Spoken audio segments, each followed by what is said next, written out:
Halo, assalamualaikum Mbah. Jumpa lagi bersama saya, channel BO Ngawi. Di video kali ini saya akan membahas cara menentukan kapasitas elko PSU pada power amplifier dan juga akibat jika elko yang kita gunakan pada PSU power amplifier kurang. Oke, sebelum lanjut videonya silahkan subscribe bagi yang belum subscribe dan nyalakan lonceng notifikasinya supaya tidak ketinggalan video terbaru dari saya. Terima kasih. Nah, oke Mbah, dan ke videonya. Jadi elko pada PSU, elko yang besar ini ya.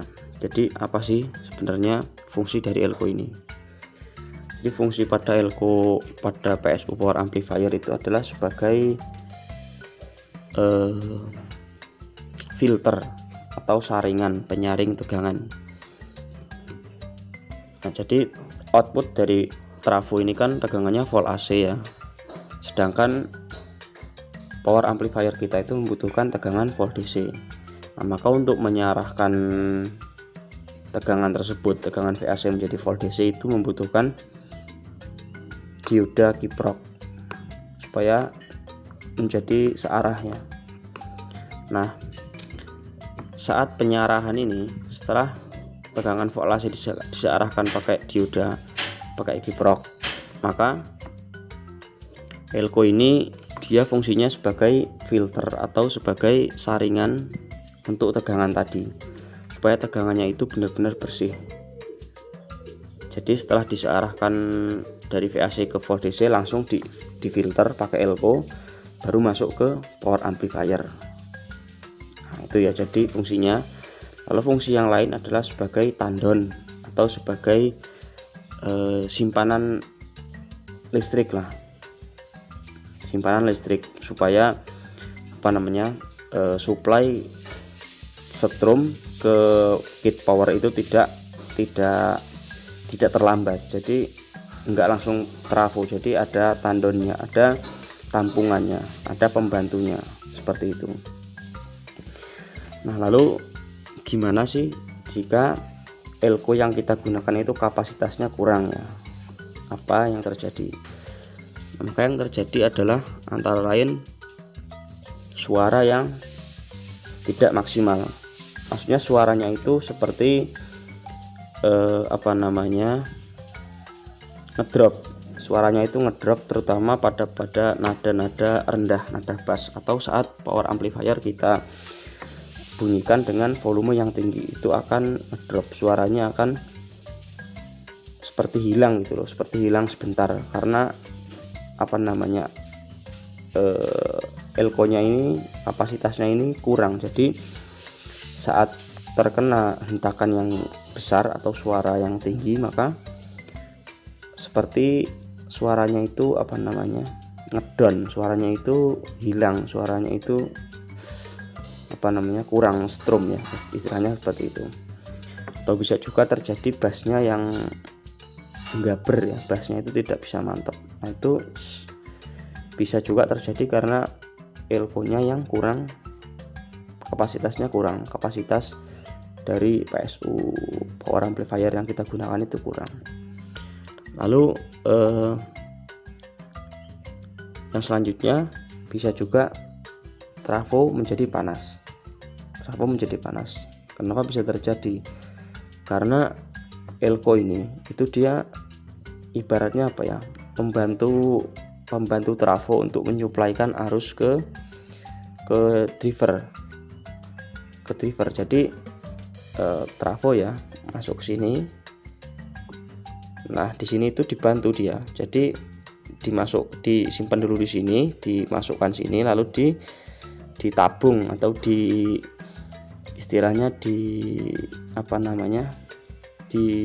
ditabung lah, intinya disimpan di sini dulu baru disuplaikan ke kit power. Nah, jadi kalau kapasitas ini kurang, itu dia elko nya seakan-akan dia kerjanya sendiri, kerjanya terlalu berat, langsung disuplaikan ke power ya.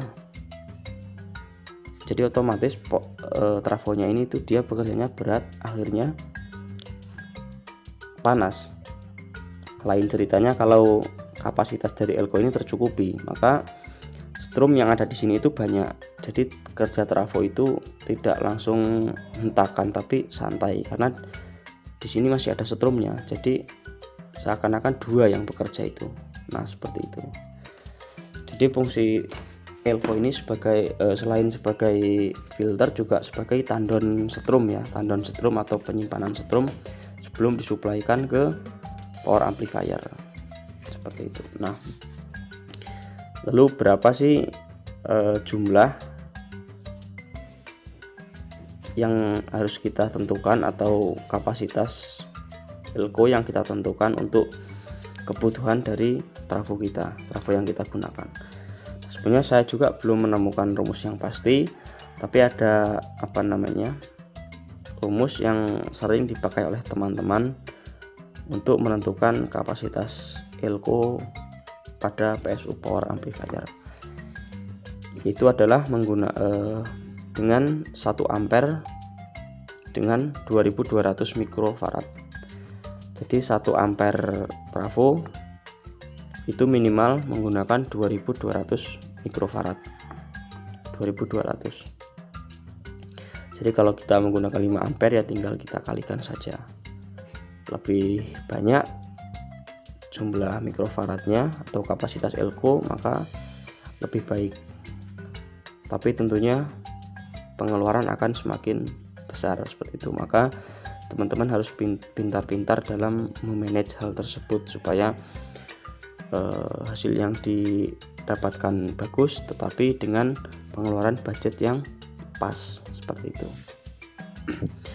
Nah, tentunya kita harus menggunakan elko yang bagus juga ya, menggunakan elko yang berkualitas. Nah, kita harus menggunakan elko yang berkualitas, elko yang bagus agar supaya hasil yang kita dapatkan juga bisa maksimal ya, karena ini sebagai filter tegangan. Jadi kalau kualitas elko ini bagus maka tegangan yang dikeluarkan, yang dimasukkan ke driver maka akan bagus juga.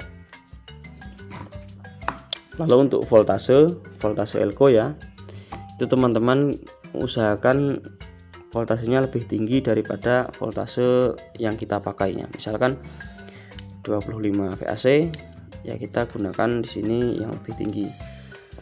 Di sini kan di elko ini kan rata-rata tulisan 50 ya, misalkan 50 volt atau 100 volt. Nah, itu voltasenya itu voltase DC, volt DC. Sedangkan voltase yang ada di trafo ini voltase VAC ya. Nah, jadi harus kita rubah dulu dari VAC ini ke volt DC. Untuk cara perubahannya teman-teman bisa lihat di video saya sebelumnya ya, cara merubah tegangan VAC ke volt DC, cara mengkalkulasinya atau menghitungnya. Nah, jadi diusahakan untuk tegangannya itu lebih tinggi ya daripada tegangan yang ada di trafo ini.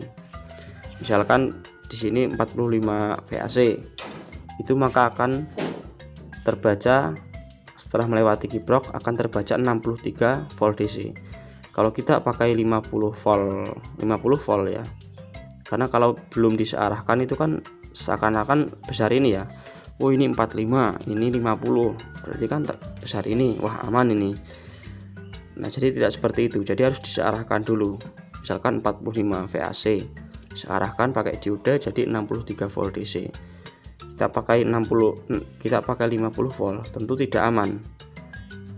Tentu tidak aman ya, bisa-bisa meledak elko itu. Nah, tentu kita harus gunakan yang 80. Jadi kalau kita pakai 45 VAC, pakai yang 80 volt untuk elko-nya, seperti itu. Jadi ada batasan amannya. Jadi antara 63 volt DC ke 80 itu kan masih ada rentan jarak yang lumayan tinggi ya, sekitar 17 volt. Nah, jadi dengan itu power elko juga awet, nggak gampang meledak seperti itu. Apalagi kalau elkonya elkonya ori ya, itu pasti aman lah. Pakai 45 VAC pakai elkonya 80 volt DC itu pasti aman. Tapi kalau elko yang build up itu saya pernah nyoba ya, dia tulisannya cuma berapa gitu, tapi saya supply di atasnya tulisan itu aman karena elko cabutan, elko build up. Tapi kalau untuk elko pasaran ya teman-teman pakai di atasnya ya, di atasnya, maksudnya di atas voltasenya supaya lebih aman, seperti itu. Atau kalau teman-teman nggak punya elko yang yang voltasenya tinggi ya, misalkan pakai 45 VAC, di sininya 50 volt. Nah itu teman-teman bisa di seri, bisa pakai rangkaian seri. Tapi kekurangan dari rangkaian seri itu dia menurunkan mikrofarad atau menurunkan kapasitas elko. Jadi misalkan di sini tertulis 10.000 mikro ya, ketika di seri itu maka akan turun menjadi 5.000 mikro. Nah jadi bisa teman-teman pakai sistem seri paralel ataupun ya seri paralel. Nah nanti untuk konfigurasi elko itu ya, cara merangkai seri atau seri paralel seperti apa, kekurangan kelebihannya nanti akan saya bahas di video selanjutnya. Nanti setelah video ini akan kita bahas video-video tentang PSU atau power supply pada power amplifier ya. Pokoknya ikuti saja channel saya. Mungkin teman-teman ada yang ingin request video apa gitu ya, silahkan tulis di kolom komentar, tidak usah sungkan-sungkan. Nah kalau ini sendiri saya gunakan sistem seri ya, 4 biji saya seri semua. Ini saya tidak membutuhkan kapasitas yang tinggi karena ini cuma buat nyoba driver saja gitu. Jadi misalkan driver sudah ngerakit nih ya. Nah ini saya coba pakai ini. Jadi ini cuma buat nyoba-nyoba doang, nggak buat harian atau nggak buat musikan lama gitu. Nah ini punya 5 ampere, trafonya 5 ampere, elko-nya 10.000 mikro, 4 biji. Tulisannya 10.000 mikro sih, tapi kalau kapasitasnya juga pasti nggak akan sampai segitulah. Nah oke, itu saja mungkin yang bisa saya sampaikan teman-teman ya. Mungkin ada manfaatnya bagi teman-teman semua. Oke, sampai jumpa di video selanjutnya. Assalamualaikum warahmatullahi wabarakatuh. Salam damai, jos.